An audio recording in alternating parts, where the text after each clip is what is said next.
বনদ্বীপ পূজাখলাৰ গাঁও উন্নয়ন সমিতি আৰু মনচন্দ্ৰ ডেকাৰ পৰিয়ালৰ উদ্যোগত বিশেষ কাৰ্যসূচী হৈছে সম্বৰ্ধনা আৰু প্ৰীতিভোজন। ইয়াৰ পিছফালে থকা কথাটো হ'ল যে দেহদান সম্পৰ্কৰ যি সজাগতা, কাৰণ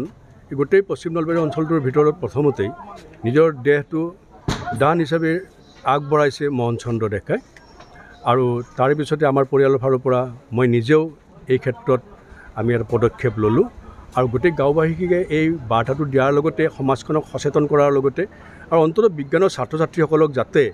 এই ধৰণৰ অসুবিধা নপৰে দেহৰ ক্ষেত্ৰত, তেখেতৰ শিক্ষা জীৱনৰ ক্ষেত্ৰত, তাৰে কাৰণে লগ লাগি পেলাই এই গোটেই গাঁওখিনিৰ লগত এটি মিলা প্ৰীতিৰে এসাঁজ খোৱাৰ লগতে এই বাৰ্তাটো প্ৰেৰণ কৰিব লাগে। আৰু আমি লগতে ৮০ বছৰৰ ঊৰ্ধৰ যিসকল ব্যক্তি আছে ইয়াত অভিভাৱক স্বৰূপ, তেখেতসকলকো আমি প্ৰেৰণা যোগোৱাৰ কাৰণে যাতে সমাজখনৰ প্ৰতি তেখেতৰ দায়বদ্ধতা আশীৰ্বাদ সদায় থাকে, তাৰকাৰণে তেখেতসকলক সম্বৰ্ধনাৰ ব্যৱস্থা কৰা হৈছিল। আৰু লগতে ইলোৰা বিজ্ঞান মঞ্চৰ তৰফৰ পৰাও গুৱাহাটী আৰু নলবাৰীৰ পৰা তেখেতসকলৰ সদস্য কাৰ্যকৰ্তা আহি সজাগতা সভাত ভাগ ল'লে আৰু গোটেই গাঁওবাসীকে তেখেতসকলে এই বাৰ্তা প্ৰেৰণ কৰি সম্পূৰ্ণভাৱে সজাগ কৰি তুলিছে যাতে আমি কি ধৰণে সমাজখনক বৈজ্ঞানিক ভিত্তিৰে যুক্তিযুক্ততাৰে আৰু প্ৰেম প্ৰীতিৰে আগবঢ়াই নিব পাৰোঁ এই বিষয়ে। বনদ্বীপ পূজাখলাৰ গাঁও উন্নয়ন সমিতি আৰু মনচন্দ্ৰ ডেকাৰ পৰিয়ালৰ উদ্যোগত বিশেষ কাৰ্যসূচী হৈছে সম্বৰ্ধনা আৰু প্ৰীতিভোজন। ইয়াৰ পিছফালে থকা কথাটো হ'ল যে দেহদান সম্পৰ্কৰ যি সজাগতা, কাৰণ গোটেই পশ্চিম নলবাৰী অঞ্চলটোৰ ভিতৰত প্ৰথমতেই নিজৰ দেহটো দান হিচাপে আগবঢ়াইছে মনচন্দ্ৰ ডেকাই,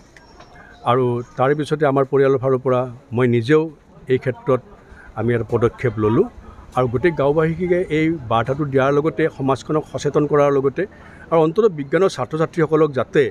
এই ধৰণৰ অসুবিধা নপৰে দেহৰ ক্ষেত্ৰত, তেখেতৰ শিক্ষা জীৱনৰ ক্ষেত্ৰত, তাৰে কাৰণে লগ লাগি পেলাই এই গোটেই গাঁওখিনিৰ লগত এটি মিলা প্ৰীতিৰে এসাঁজ খোৱাৰ লগতে এই বাৰ্তাটো প্ৰেৰণ কৰিব লাগে। আৰু আমি লগতে ৮০ বছৰৰ ঊৰ্ধৰ যিসকল ব্যক্তি আছে ইয়াত অভিভাৱক স্বৰূপ, তেখেতসকলকো আমি প্ৰেৰণা যোগোৱাৰ কাৰণে যাতে সমাজখনৰ প্ৰতি তেখেতৰ দায়বদ্ধতা আশীৰ্বাদ সদায় থাকে, তাৰকাৰণে তেখেতসকলক সম্বৰ্ধনাৰ ব্যৱস্থা কৰা হৈছিল। আৰু লগতে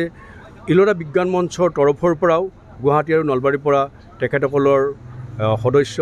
কাৰ্যকৰ্তা আহি সজাগতা সভাত ভাগ ল'লে আৰু গোটেই গাঁওবাসীকে তেখেতসকলে এই বাৰ্তা প্ৰেৰণ কৰি সম্পূৰ্ণভাৱে সজাগ কৰি তুলিছে যাতে আমি কি ধৰণে সমাজখনক বৈজ্ঞানিক ভিত্তিৰে যুক্তিযুক্ততাৰে আৰু প্ৰেম প্ৰীতিৰে আগবঢ়াই নিব পাৰোঁ এই বিষয়ে। যিকোনো খবৰৰ বাবে যোগাযোগ কৰক 7099017330 লগতে 7099017110 নম্বৰত।